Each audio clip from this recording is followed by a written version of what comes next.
ليه كل لعيبه الاهلي بتحب عم حارس؟ حكايه الراجل اللي النادي الاهلي بيته.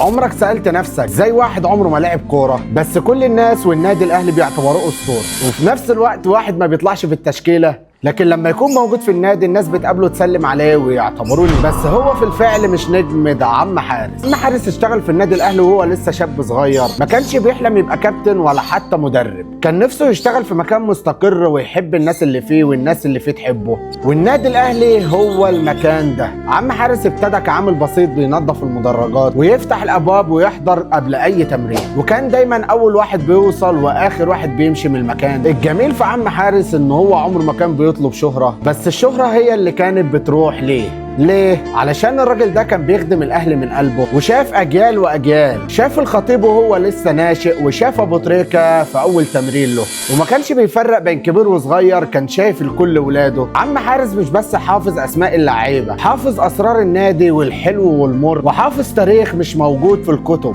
تاريخ عاشه برجليه وبروحه وبكل نقطه عرق في خدمه اللعيبه، والابتسامه الحلوه اللي ما بتفارقش وشه في عز ما اللعيبه بتكون مضغوطه. يا عم حارس داخل عليهم بالعصير والكلمه الحلوه، شد حيلك يا كابتن، هو احنا بنتهز؟ كل اللي حواليه بالطبيعي بيضحك وبيشيل من عليهم الضغط، وسنه كبر والصحه بقت اضعف شويه لكن قلبه زي ما هو، دايما واقف في الشمس وفي المطر ماسك مفاتيح النادي كانها مفاتيح بيته. ناس كتير اتغيرت بس عم حارس لسه زي ما هو، رمز للانتماء والوفاء. اللي زينا ممكن ننسى اسماء الجوائز بس عمرنا ما هننسى ضحكه عم حارس جنب اللعيبه. الراجل ده علمنا انك ممكن تكون عظيم من غير ما تبقى مشهور من الكوره ومن غير ما تطلع في برامج ولا تقف قدام الكاميرا، بس بروحك وبحبك الحقيقي لعملك. اتعلم من عم حارس، حب اللي بتعمله واشتغل من قلبك. كنت بفكر ان انا اريح يعني خلاص تريح.